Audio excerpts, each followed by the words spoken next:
Welcome. I want to begin tonight by extending a number of thank yous. You can't possibly mount a program of this size without a tremendous amount of help. Chris Estridge and all of the ASC staff for all their help. All of the members of the program committee. These are really important people. They get your papers into these provocative panels that you've been going to. So I really appreciate people being willing to step up and participate with that. Cynthia Lum and Nancy Levine were absolutely spectacular in helping me mount two of the presidential plenaries. So I owe a special thanks to them. But perhaps more than anyone, I had the best ever co-chairs. And for future ASC presidents, I can't tell you how critical they are in the everyday little nitty-gritty that you have to attend to. So I really like Chris Sullivan and Jean McCloyne. Chris is from the University of Cincinnati, and Jean, stand up and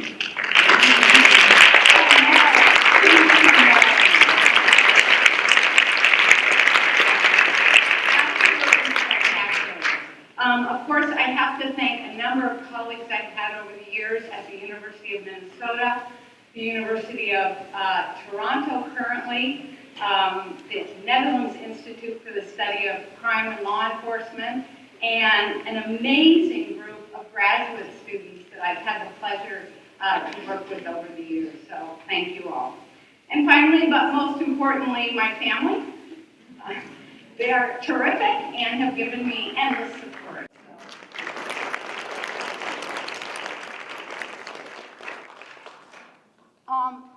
One of the great pleasures of having this job is giving out the President's Award for Distinguished Contributions to Justice. You get to pick out an unsung hero who's been working in the field.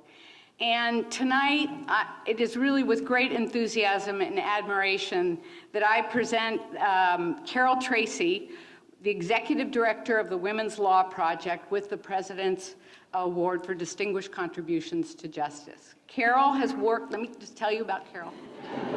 Carol has worked to advance women's rights for the past 30 years. She's presided over major legal victories in the areas of reproductive rights, discrimination in employment, education, and welfare. Her work on violence against women is particularly important. In 1999, the Philadelphia Inquirer published an investigation exposing Philadelphia Police Department's long-standing practice of labeling rape cases as non-criminal offenses and dismissing the cases with little or no investigation. Carol Tracy and the Women's Law Project spearheaded an investigation of police files that revealed 681 cases that should have been investigated as rapes and another 1,700 cases that should have been investigated as other sex crimes.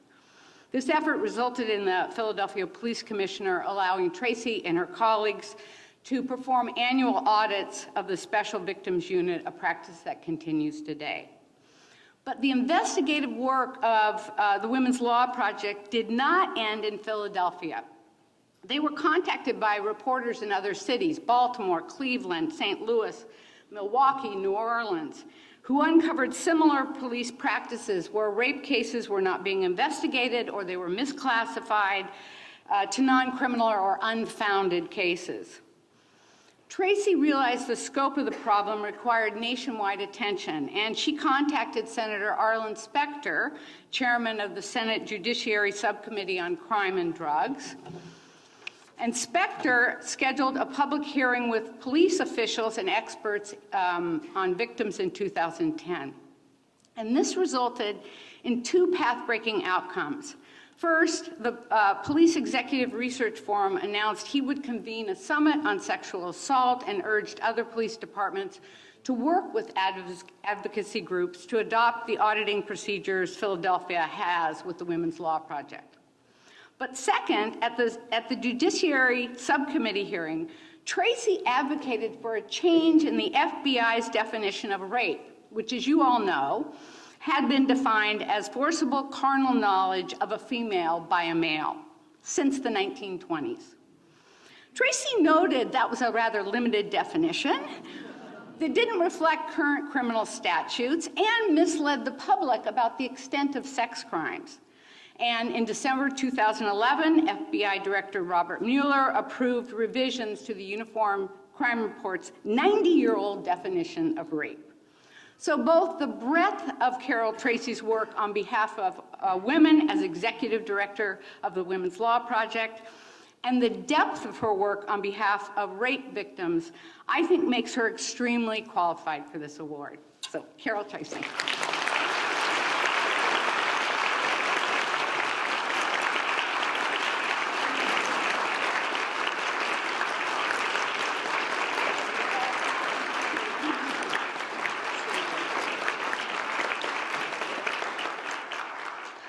Thank you. Candice, as Candice knows, I am not only grateful for this award, but it's an unexpected award. I was very surprised when she told me I would be awarded it. We who are public interest lawyers are usually not used to being recognized like this, so it means a great deal to me. I'd also just like to take a few moments to thank those of you whose research I have relied on in the work that I've done, and whose guidance I have called upon to really help with the policy reform work that we've done, and it means a great deal to me. Rape, as we know, is terrible. It has terrorized and traumatized and oppressed women throughout the world for centuries. And as important as it is to improve law enforcement's response to rape, far more important is to end it. And I think there's something very exciting going on in this country right now, and it's going on college campuses. We are seeing young women who are throwing down the shackles of shame and stigma that has always been associated with rape. They are using their names, they are showing their faces, and they're demanding sovereignty over their bodies. They're demanding equality. And there's a documentary that's going to be shown on CNN this Sunday, The Hunting Ground, that I urge you to see. Because you're not only going to see stories that are painful, but you're going to see what I think is the beginning of a major cultural change around how rape is viewed. And my hope is that institutions of higher education, instead of whining about all of their requirements under Title IX, will really make the kind of strategic investment that say they'd make if they want a new football stadium, in garnering the resources to promote the kind of research and education that's what institutions of higher education are about, so that we can develop the kind of knowledge base that is necessary to end this plague of rape. So for all you do, I thank you, and for all that we all have to do going forward, I just exhort you to keep doing what you're doing and to spread it even further in your institutions of education, because we really need you. So thank you very much for this wonderful award, and I appreciate immensely being here.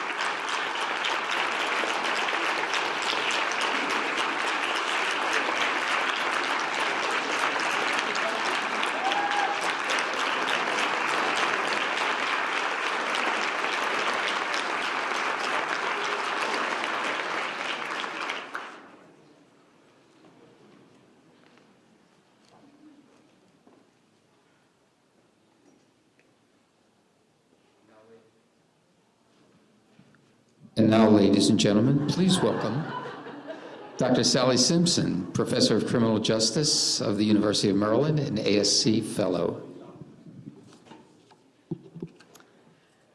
Good evening. It is indeed an honor and a pleasure to introduce Candice Krishnan to you this evening. It seems odd that this introduction is scheduled for Friday night, in that the President has been hard at work for a year and a half planning and executing these meetings. And you are now just being introduced to her. But let me take a moment to highlight some of the distinct characteristics of Candice Krishnan, scholar, teacher, and mentor. First, as many of you know, Candice is a prolific scholar. She has produced some of the most significant work in the gender and crime area by engaging interdisciplinary approaches and challenging us to think critically and scientifically about the ways in which gendered social organization and gender relations affect criminal behavior and other important outcomes. Second, if any of you have ever worked with Candice, you know her work ethic makes the ever-ready bunny look like a slacker. Third, Candice is a skilled leader. As a former department chair, associate dean, and current ASC president, she is always generous with good advice and, when needed, commiseration for those who are first-time administrators. Candice is also an excellent teacher and mentor, and I'll mention but a few examples. When I was a graduate student at the University of Massachusetts, I distinctly recall Kathy Daly talking about this Candice person whose scholarly work engaged her so. I finally had the opportunity to virtually meet her a few years later when Candice and Rosemary Gartner were editing a special volume on gender for the Journal of Quantitative Criminology. I submitted a paper for publication consideration. It wasn't accepted.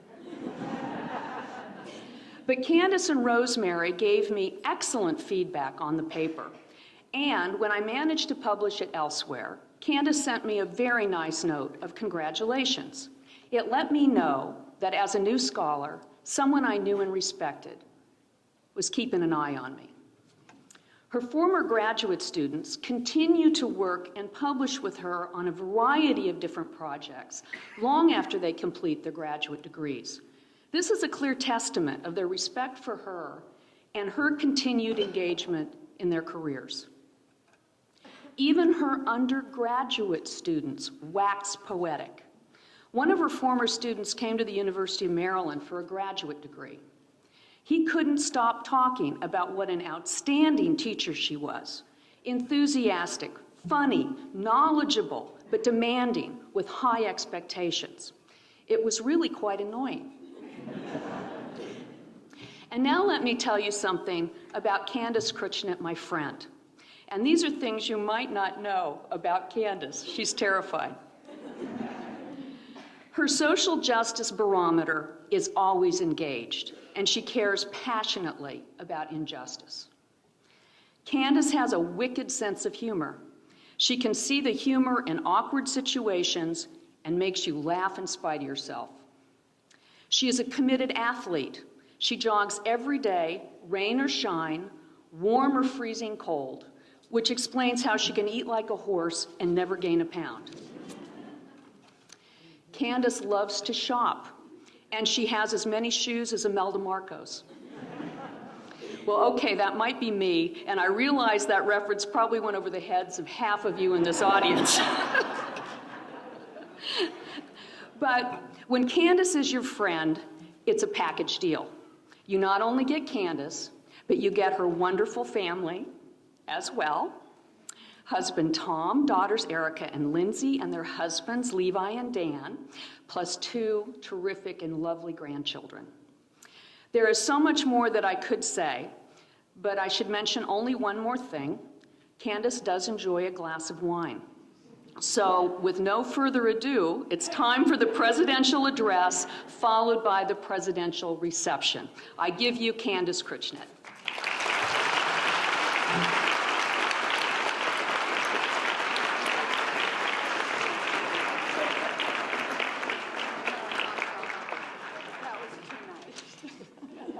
You're welcome. All right. I hope I didn't mess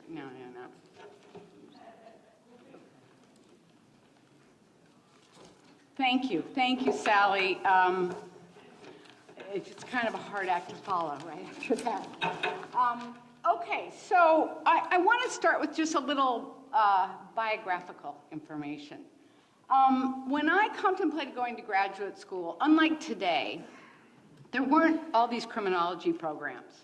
Your choice was a sociology program that had really good faculty in the area of crime and legal studies or police science. And since I had no intention of becoming a police officer, despite my obvious physical qualifications for the job, my focus turned to sociology departments that had a good core faculty in crime and legal studies. Yale took the cake in this context, as the renowned Al Reese, Stanton Wheeler, some of you might not remember him, Donald Black, and Kai Erickson were all there. And I remember well the first course I took with Reese. It was a required organization seminar, and myself and Bernice Pescasolido, former vice president of the American Sociological Association and chancellor and distinguished professor at Indiana University today, were the only two women in our cohort. And Reese turned to us on the first day of class and announced that we women were occupying the seats of men who could be earning PhDs to support their wives. Well, my enthusiasm for Al was diminished at that point. But the experience didn't diminish my dedication to law and criminology or influence my interest in women offenders. That came about because of a teeny article in the New York Times. Think of this, graduate students, as you're searching for a dissertation topic. Little article in the New York Times that coincided with the publication of Frida Adler's book on Sisters in Crime, and it was noting the remarkable rise in the number of women who were being arrested. And I began to think about why that was the case. And I was fortunate enough to find a brilliant faculty member who also thought it was interesting, but came at it from an entirely different perspective than I considered. Looking for a dissertation advisor, I approached Donald Black with this idea. He didn't say much, but a couple days later, he summoned me to his office, and so began my career with an emphasis on how law responds to women rather than what we think we know about women's offending. Simply put, Donald taught me to think outside of the box and question what official statistics really tell us. And of course, from Donald's perspective, the short answer is more about legal life and relationships between formal and informal social control than offenders' lives. Now, my subsequent research has strayed from Donald's perspective, but it hasn't strayed from women as offenders, as victims, as prison inmates in different social and political contexts. And tonight I want to touch on these ideas, not so much as Joan McCord so creatively did in her presidential address, which she described as akin to sampling her favorite desserts. Rather, you might think of this focus on women in crime as Neapolitan ice cream. 3 different flavors: offenders, victims, and inmates, that I think have contributed to one very important field of study in criminology, but one that I also think needs to be more critically examined. So in what follows, I'm going to elaborate on the ways in which I think some of our most important research has been strengthened by attending to gender, and how gender and the politics of gender can interfere with important advances in our research. So here's a little roadmap for where we're going. First, I'm going to examine the growing visibility of women offenders in mainstream theoretical criminology, noting in particular some of the contradictions this poses for our explanatory paradigms. I argue that to make our theories more gender inclusive, we need to reconcile both gender similarities and differences that are related to antisocial behavior and are contextualized by social class and period effects. Second, I examine the prominence of female victimization in the offending literature. I suggest that the 2 most common paradigms in the field overstep the significance of victimization in the development of offending, and truncate the general literature on violent offending. Third, I consider women inmates, the group of offenders least acknowledged in our research, but the group most likely, I think, to have been saddled with common, undifferentiated assumptions about female offenders. And finally, I'm going to conclude by suggesting how we might move the field forward and why I think it's important to do so. So here we go.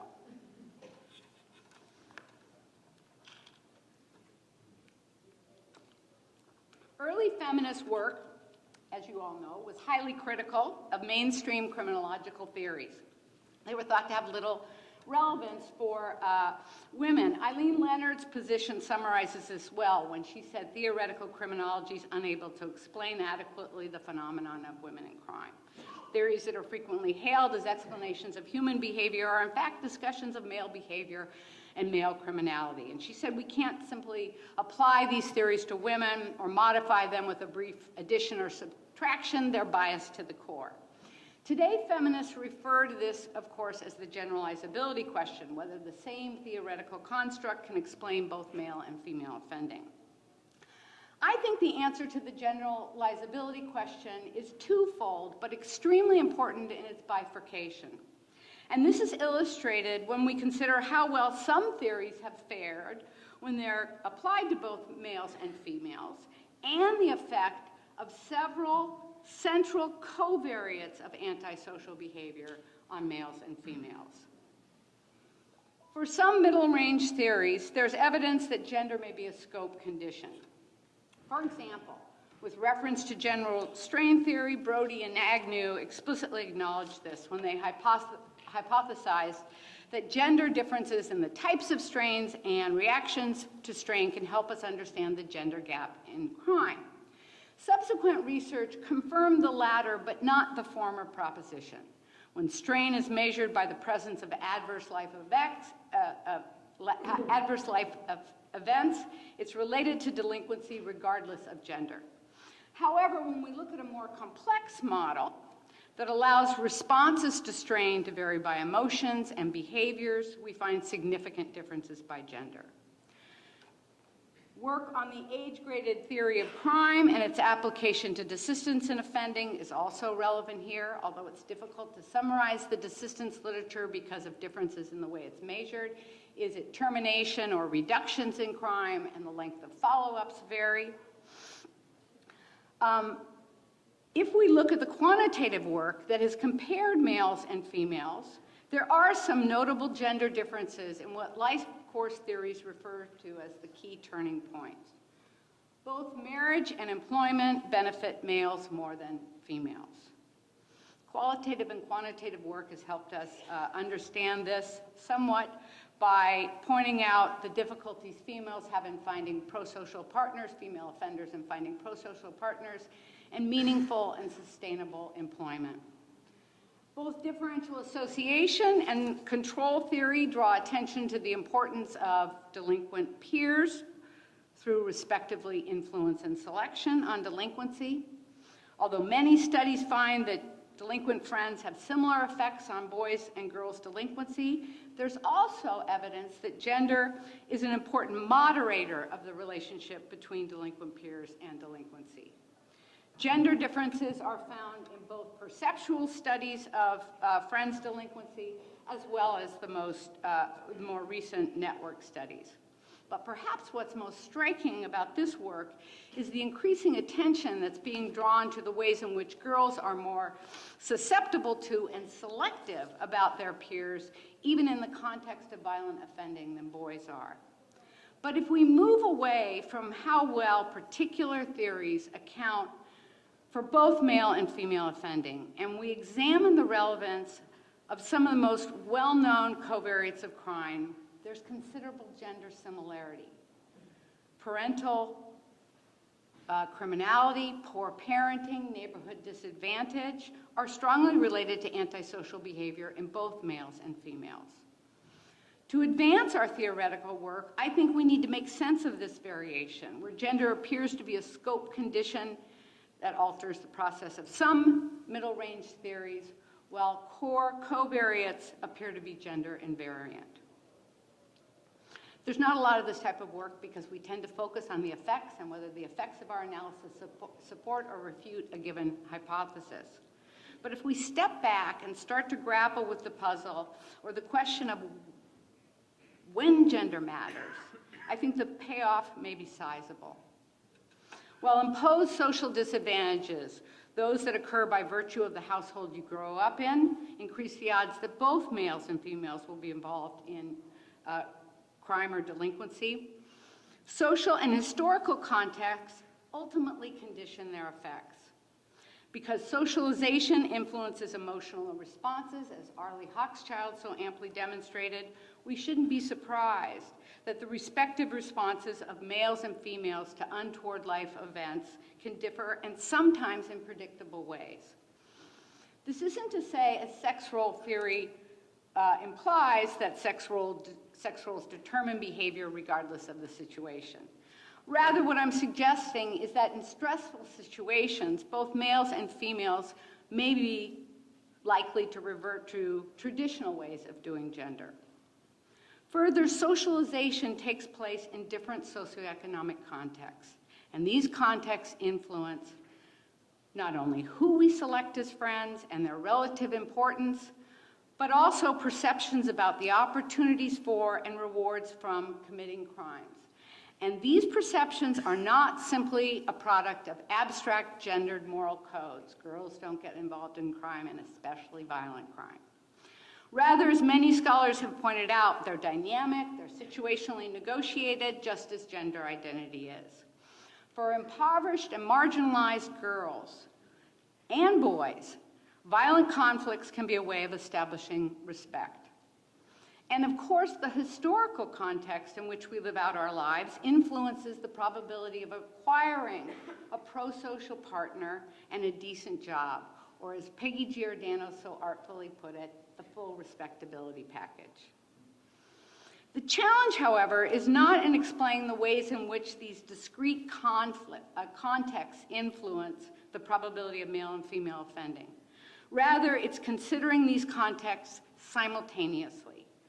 Working not just within, but across middle range theories should impact how we think about these theories and also how we understand gender similarities and differences in crime.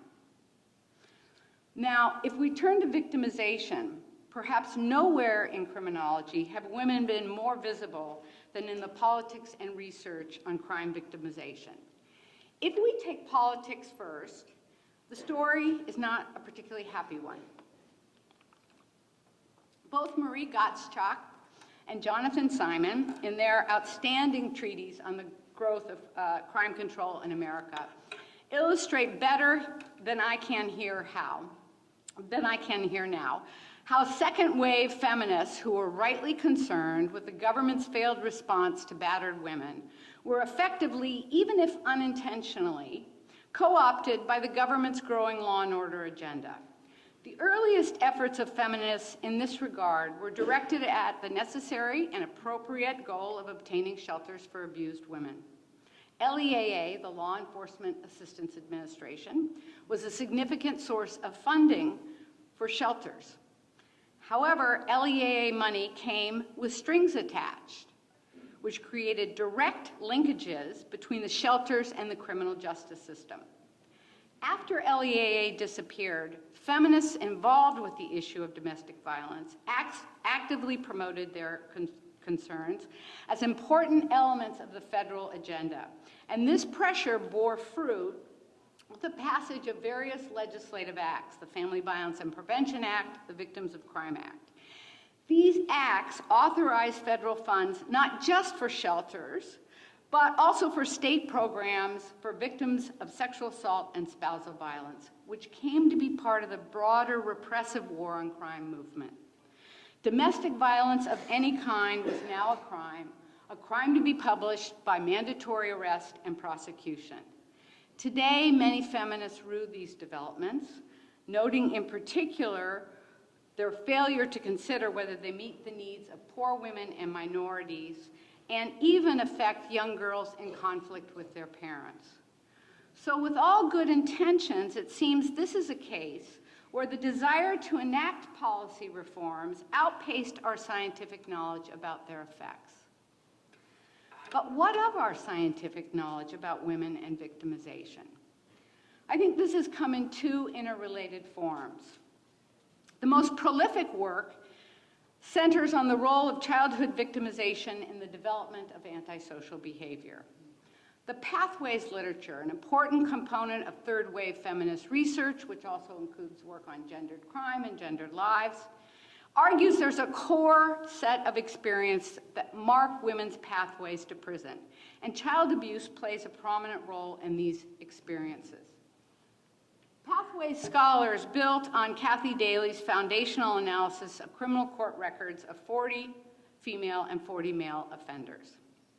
She discovered in analyzing these court records considerable overlap between the pathways of males and females, including the harmed and harming pathway that consisted of men and women who'd been abused in childhood, had chaotic family lives, turned to alcohol and drugs, and eventually crime. Today, much of the pathways literature that draws attention to high rates of child abuse among female offenders focuses on samples of female offenders. But when we examine studies that consider both males and females, we find that generally it's also an important risk marker for males.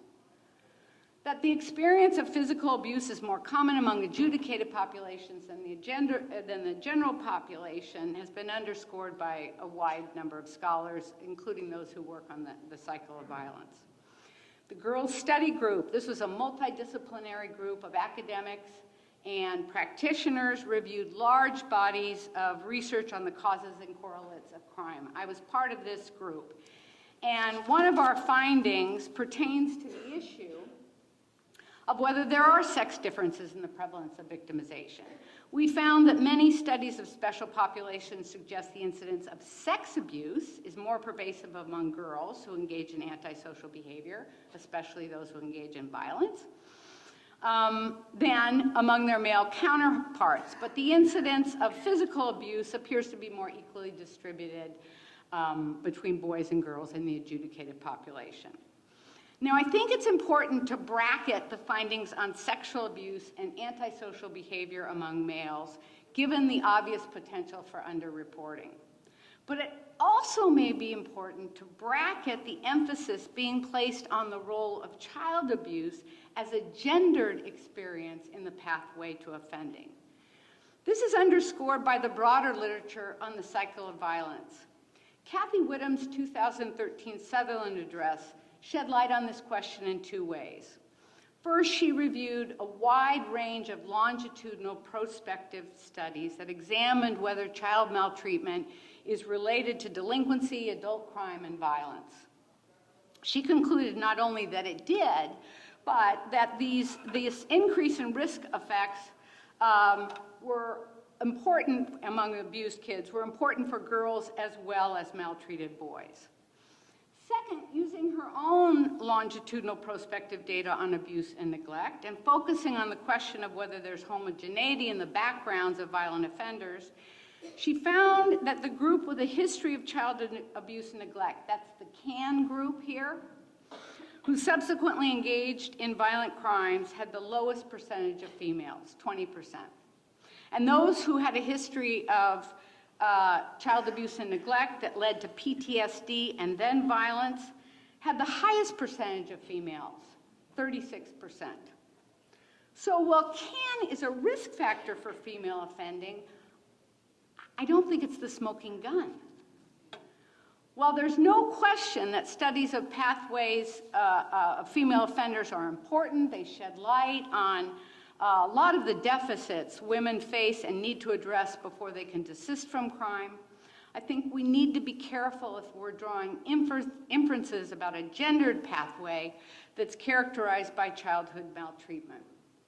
What may be gendered, however, is a type of state dependence experienced between child maltreatment and subsequent offending, whereby the experience of abuse transforms an individual's life in such a way that future offending becomes highly probable. Hints of this appear in both the quantitative and qualitative research. In the quantitative studies, there's some evidence that abuse has a lagged effect on female offending, such that it's not related to delinquency, but it is related to adult offending. And there's substantial evidence that the mediators of the abuse-offending relationship significantly vary when gender is a moderator. In the qualitative research, there's also evidence that traumatic childhood experiences like maltreatment are linked to later offending through oft-timed and precocious transitions that are gendered. So these findings suggest that there may in fact be a gendered pathway to crime, but it may be more complex than the extant pathways literature would lead us to believe. Although not nearly as prolific as the work on pathways to offending, studies that focus on women's use of violence also rely heavily on victimization as an explanatory paradigm. This is most apparent in the work on intimate partner violence. Despite the growing chorus of scholars acknowledging that women's violence in intimate partner disputes is not always a product of their victimization or an act of self-defense, women's status as victims in these cases remains a central theoretical and certainly political focus. Scholars have been fearful of victim blaming or somehow implying that women might have some responsibility in domestic disputes. And as a result, we know far too little about women who are victimized by or offending against intimate partners. As Christian Carbone-Lopez and I noted, explanations for general victimization draw attention to the characteristics and behaviors of victims. But theories of intimate partner violence focus predominantly on the offenders, or as Miriam Meath put it, such theories concentrate on accounting for the pool of motivated offenders while ignoring the victim side of the equation. Yet when we turn to the somewhat limited intimate partner violence research that examines offender and victim sides of the equation, irrespective of which side women fall on, it adds substantially to our understanding of the gendered nature of violence. Some violence by women is a reaction to an abusive partner, but some isn't. Further, the nature of their own violence is varied, just as men's is, and social desirability influences how they characterize their actions, just as it influences how men characterize their actions. More generally, I think we have a lot to gain by considering how women's violence is both similar to and different from what we know about violent offending.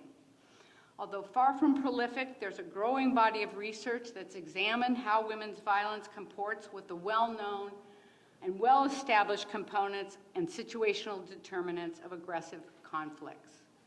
The findings are worth noting for two reasons. First, consistent with the extant research on violent confrontations, women's violence emerges in the context of self-presentation, retribution, escalating grievances, especially in the context of bystanders, and is often transacted in the underground drug economy in poor and racialized neighborhoods. To illustrate this, I draw on a few of the narratives of women's violent encounters from the Weave study. The Weave study was the women's experiences of violence study conducted in Minneapolis, Baltimore, and Toronto by myself, Sally Simpson, Rosemary Gartner, and Julie Horney. So the first quote I'm going to give you is from a woman in Minneapolis who told me she came into the bar, her partner was there, he was drunk, he was sitting at the table, we've got bystanders there with a bunch of people. She came to get some dope, her connection wasn't there, and he started calling her names, a dope whore. And she said everyone in the bar stopped and looked.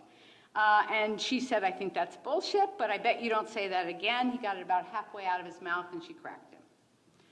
A respondent from Baltimore also recounts an incident that demonstrates when a woman's self-respect is challenged, just like when a man's is, she can react with violence. In this case, there's no bystanders. They're in the privacy of their own home. Her partner's angry because he's been paying for rehabilitation. She's still getting high, so he calls her a junkie whore, and she loses it. She has a plate she hits him over the head with, she slaps him, she throws the cordless phone at him, she rips the wired phone out of the wall so he can't call the police. Obviously, these examples demonstrate that challenges to respect occur in intergender disputes, but in fact, most commonly for both males and females, they're likely to occur in intragender disputes. And despite these similarities, there are some differences. We know that when women are engaged in violent behavior, they're less likely to use a weapon than men. And what constitutes disrespect can be decidedly gendered when a woman's status as a partner or a mother is challenged. And this is illustrated, last example here, particularly well by a Native American woman in Minneapolis who told me how insulted she was when an old friend challenged her maternal skills. The friend called her up drunk, saying that she didn't know how to take care of her kids. And she was angry and said, "The next time I see you," and lo and behold, about a week later, she was driving along and saw her, told her friend to pull over the car, and she started getting physical with her. So, as these quotes demonstrate, I've regularly observed in my own research instances of women being the initiators or aggressors in violent encounters. So I think it's important, or I think we need to be careful in assigning so much prominence to victimization as an explanation of female offending. This isn't really a new suggestion. Over 2 decades ago, Kathy Daly pointed out, feminist work in crime and justice has focused almost exclusively on women's legal status and experience as victims. And she goes on to say, how do we characterize women when they do things that are wrong? A seamless web of victimization and criminalization tend to produce accounts which focus on victimization and leave little agency, responsibility, or meaning to women's law-breaking. Some have characterized this focus on agency as nothing more than blame analysis, a type of analysis that's concerned with women's images. But what this blame attribution ignores is the fact that historically committing crimes, and especially violent crimes, was seen by academics and the public alike as essentially a male phenomenon. Acknowledging that women are actors in their own right can and do commit violent crimes that are motivated by some of the same factors that motivate men's crime strikes me as a critical step in our science. Giving women agency, then, has nothing to do with a failure to distinguish cause from blame. Rather, I think it's an important advance in our field where scholars have been somewhat reticent to consider the similarities in the behaviors and motives of violence committed by both sexes. Now, just as female victimization has been politicized, the subject and treatment of women inmates is fraught with politics, perhaps no less so today than in the past. And I think it's useful to consider just for a moment what we know from the past. Estelle Friedman's treatise on the development of women's prisons in the mid-19th to the mid-20th century is particularly instructive. Writing about a small group of women who took up the cause of women prisoners who were housed with and abused by women, she recounts their observations about these wayward women. Margaret Fuller was one of these women who had taken up the cause. Fuller was an editor of the New York Tribune and visited Sing Sing in 1844. Fuller said, "The inmates were victims who needed help to overcome the circumstances which led them to crime, born of unfortunate marriages, inheriting dangerous inclinations, neglected in childhood, with bad habits and associates." Others who joined in the reform movement concurred with Fuller's evaluation of female inmates and drew attention to women as victims of 2 particular social forces, economic and sexual exploitation. Friedman tells us that economic exploitation was largely left to the women's rights movement, and it was sexual victimization that became a major premise for prison reformers. Nicole Rafter, focusing on women's conditions of confinement over some of the same historical periods as Friedman, illustrates how reformers' good intentions were manifest in the operations of reformatories that were built for women. Social control of women, which came in the form of reifying their domestic roles, trumped the idea of self-sufficiency and created a kind of dependency on the prison, since women gained few skills that would allow them to be self-sufficient once they were released from prison. This was especially true for Black women, who were recently emancipated from slavery and hence poorly educated, separated from their families. But victimization and economic marginalization are only part of this story. The mental health problems of female inmates also play a central role in official conceptions of their offending and in some of the correctional services they received.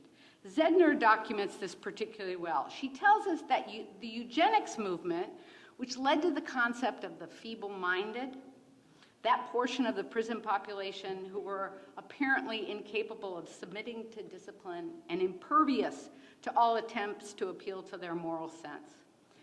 That women were more often labeled as feeble-minded than men is perhaps not surprising.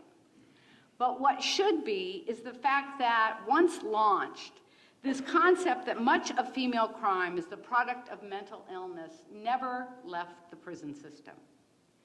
The legacy of differential needs and care for female offenders has remained relatively untouched over the past 175 years, even in the face of the parity movement, which was launched in the 1970s, and other episodic efforts at reform. And here I want to draw attention to two of three models of reform that Pat Carlin notes are recurring in the lives of women's prison, because I think they shed light on how far or how not so far penal policy for women has come. The first are scandal-driven reforms. When scandal-driven reforms occur, the prison accepts blame for the scandal, implements what proves to be short-term policy reforms. There are two recent examples of this that are noteworthy.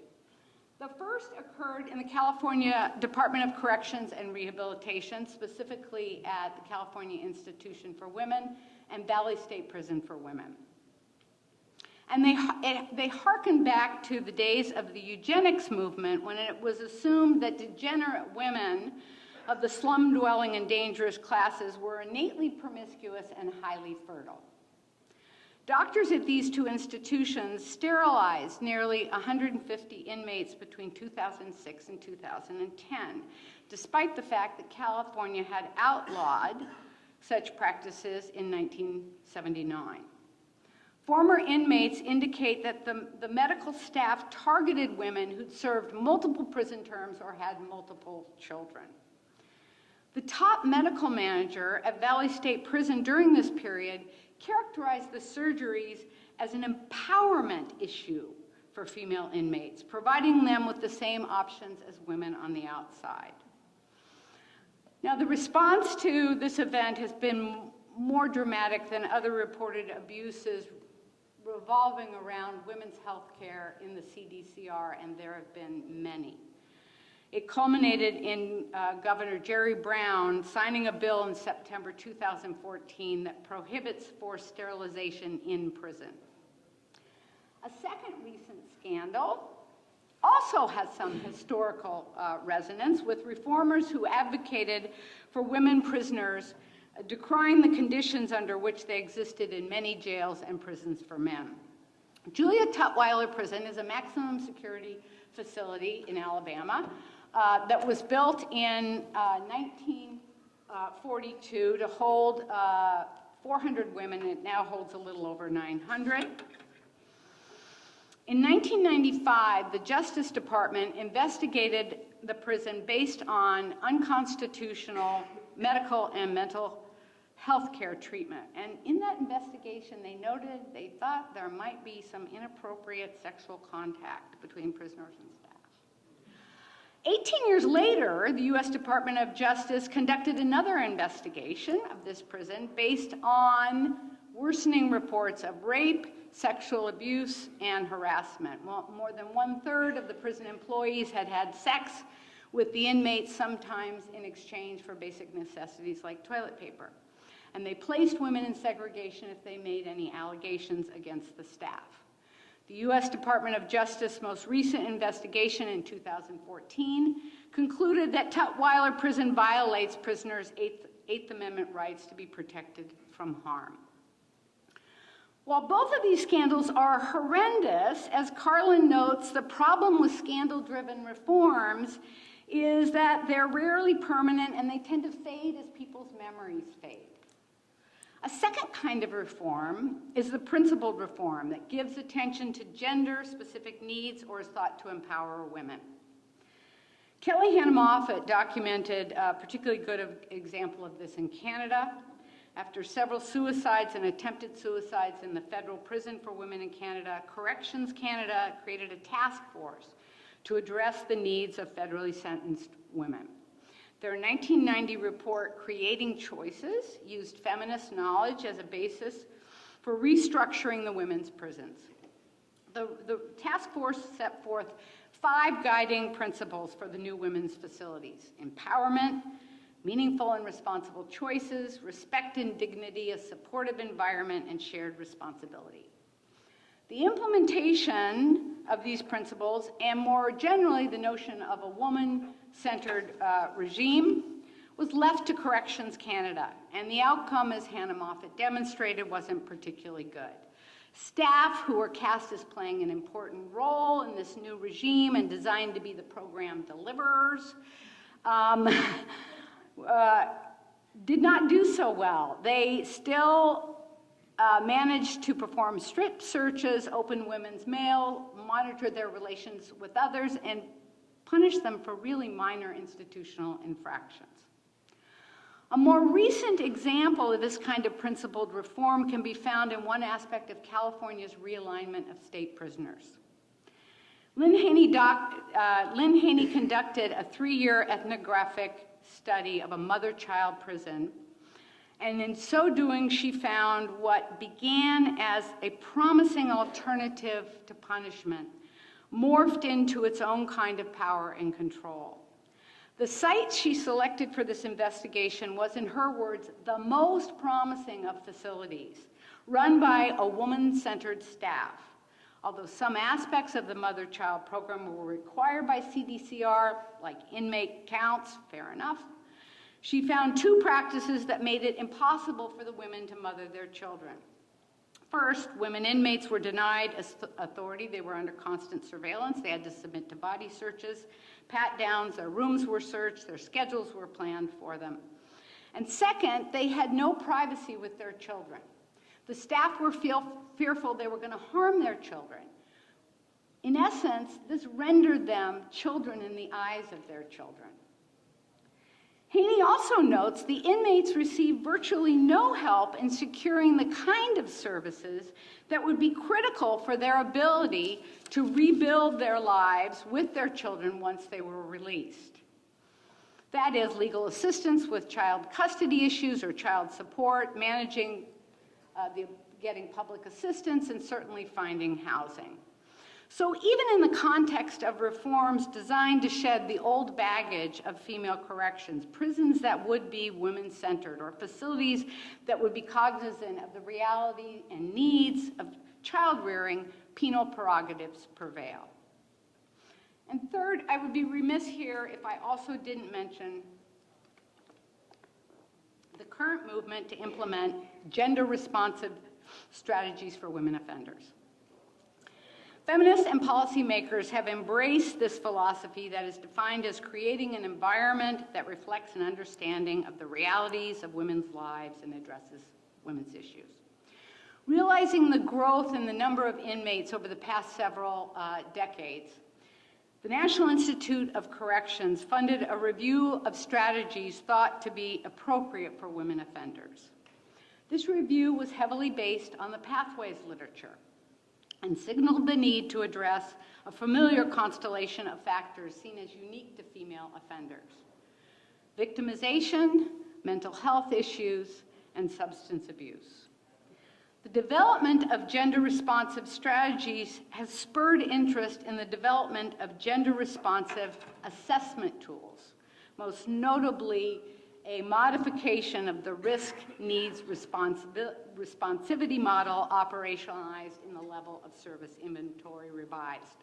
Now, that's a lot to say. Some scholars criticize the use of the LSIR on women because it's based on male norms, it homogenizes women, it ignores the different needs of racial minorities, conflates needs and risks. Others argue that the gender-specific modifications do in fact create a useful risk classification instrument for women. The risk classification, for those of you who are unfamiliar with this area, pertains to their risk of misbehaving while in prison or risk of recidivating once they're out. So with these competing perspectives, some saying it works, some saying it doesn't work, what do we know? What do the data tell us? First, in terms of First, in terms of the identification of women, I'm better in this slide anyway, so keep it down. In terms of the identification of women who might be at high risk for prison misconduct or reoffending after release, the findings suggest that both gender-neutral and gender-responsive needs are important, and that criminal history and offense measures are not effective predictors at all. But what I think is most interesting is the finding that the relative importance of risk factors differs in different criminal justice contexts. In the prison context, if you've been abused or you have mental health problems, you're not going to have a very good adjustment. But upon release in the community, those things don't matter at all. It's parental stress, housing, and finances that are critical to understanding whether you're going to recidivate or not. This suggests that both the classification of women in one setting may have little bearing on how women do in another setting, and that the treatment programs for women have to be carefully calibrated. Unfortunately, treatment programs for women are few and far between. They're rarely evaluated. They may be more promising in the community, but as Lovins and colleagues have shown, they can backfire if women's risk levels are not well matched to the treatment level they're receiving. While there's no question that work on creating more gender-responsive environments for female offenders has served to draw attention to a long-neglected population, I do think we need to tread carefully here. There is a history of feminist reformers focusing on women's needs, and as we've seen, correctional programs have a way of retaining their elements, their core features of security and confinement, even as their rhetoric changes. Perhaps this was best captured by David Rothman in his treatise on the growth of the American prison system, when he said, "We can't forget that the designs that promise the most grandiose results often legitimate the most unsatisfactory methods." If a gender-responsive strategy has any hope of bucking this tide, I think it's going to have to be based on both, and I mean really both, the strong empirical work like Patricia Van Voris and Mary Marash have done, as well as a consideration of its normative effects. Lacking that work, I think we risk repeating the mistakes of the past and reifying perhaps unwarranted stereotypes about women offenders. As I hope I've shown here, the study of gender and crime has always been imbued with social, ideological, and political considerations, and criminology has not been exempt from these considerations. In our field, it's raised questions about differences in the frequency and nature of female offending, the gender neutrality of our theories, the contribution of the public and the media to the gendering of crime. Women are cast first and foremost as victims, and sometimes as deserving victims, if their race, demeanor, sexual, or offending histories don't comport with middle-class standards. And sometimes they're just cast as sad pathological offenders. Gender disparities in criminal justice sanctions are poorly understood but heatedly debated. Should we advocate for them or should we neutralize them? So even in the 21st century, the issue of women crime and punishment remains highly fractious, characterized by theoretical confusion, political camps within and outside of academia, and both sides maintain they're speaking in the best interests of women, and policymakers who, for financial or political reasons, want to advance their own agenda. So as a concluding thought, I want to suggest we move beyond some of the same conversations we've been having about gender and crime. Focusing on whether particular behaviors reflect masculinity or femininity or doing gender is not moving the ball down the field, in my opinion, because there are multiple masculinities, multiple femininities, they're tied to other aspects of social stratification, most notably race and class, and as Deutsch points out, they ignore social interactions that reduce gender difference. What may move the ball down the field is focusing on situations and relational processes that foreground gender, or conversely relegate it to the background. Again, when does gender matter and when doesn't it? As Ridgway and Correll point out, the salience of gender in any given context can be linked to stereotypes about the ability of one gender or the other to perform in that context. Now, this may seem like an odd analogy in our field, because we know that men have been so central to criminal activity, they appear to be constitutive of the activity itself.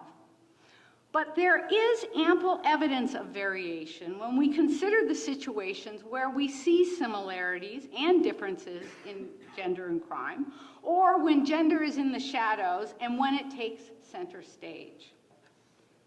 In the theoretical work on violent offending, for example, there's evidence that imposed social disadvantages that are compounded by racial inequality may produce more variation within gender than between gender. In the case of victimization, child abuse places both males and females at risk for subsequent offending, placing it well in the background. But it again moves to the forefront when it's compounded by subsequent experiences that are decidedly determined by relational and social processes that are gendered, like early childbearing, dependence on government assistance, and involvement with older antisocial males. And finally, we know that prisons designed for women and men are stages for gender performance. Here it's not only at the forefront, it is the front. We know men and women do time differently. But upon release from prison, gender drifts to the background as both women and men face the same set of daunting tasks, finding housing, meaningful employment, reestablishing relations with their family. In the current context of increasing penalties and sanctions that inhibit both male and female ex-offenders from achieving these goals, we would do well to focus on their similar plights, which I think are more directly related to race and class than to gender, and the policies that might be put in place that would address these essential issues. More simply put, I hope that in going forward we can, when we study gender, focus our efforts primarily on those areas where gender does indeed take center stage. That is, where gender-based solutions can have a real impact, recognizing that in some circumstances it's merely lurking in the background. I hope I've shed some light on this important and complex topic, regardless of whether that light is fireworks, a 60-watt bulb, or even the dim glow at the end of a fiber optic cable. No matter what, under any circumstances, let's let the conversation continue. We have a lot to gain by acknowledging the work on gender and crime is central to all our fields of study. Thank you.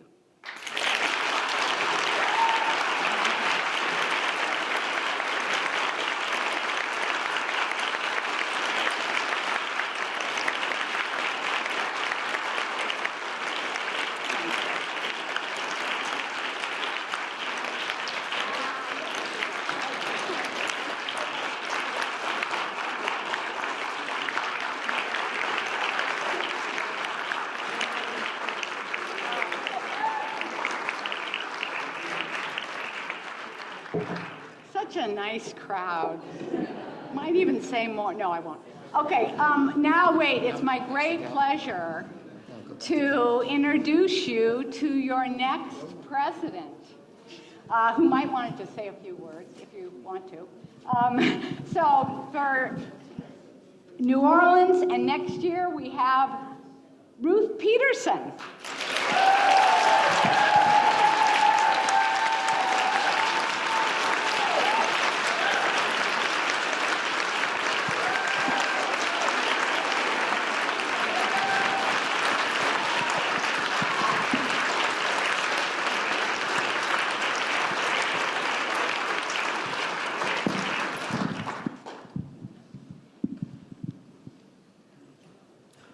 Thank you so very much.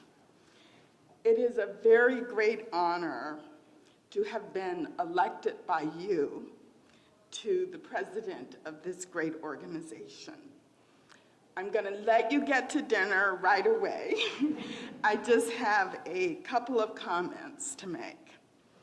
First, I want mainly to congratulate Candice and her team on this program and on a wonderful meeting that definitely lived up to its theme of the politics of crime and justice. She has set a very high bar for those of us who will be organizing the next meeting to live up to. So please join me in thanking her for the whole meeting, not just for that wonderful talk.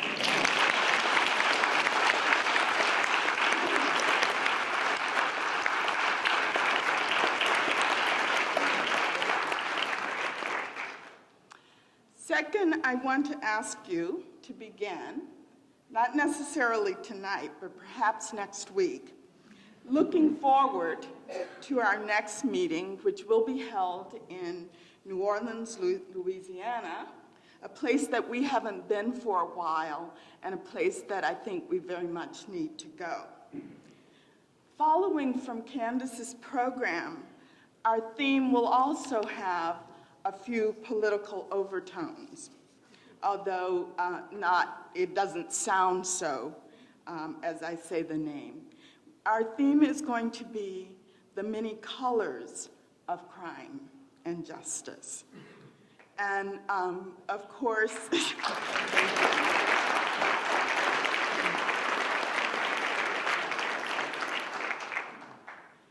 our DC meeting is not yet over. The presidential reception follows, the university receptions follow tonight, and there are plenty of sessions tomorrow morning, especially for us to keep whetting our intellectual enthusiasm and all. But once it is over, please go home and start writing those papers that you plan to present in New Orleans. And please make sure that some of them focus on our theme, the many colors of crime and justice. And with that, I'm supposed to hit this gavel and say you are dismissed from this event, but don't forget that was in order to start work for next year. Thank you.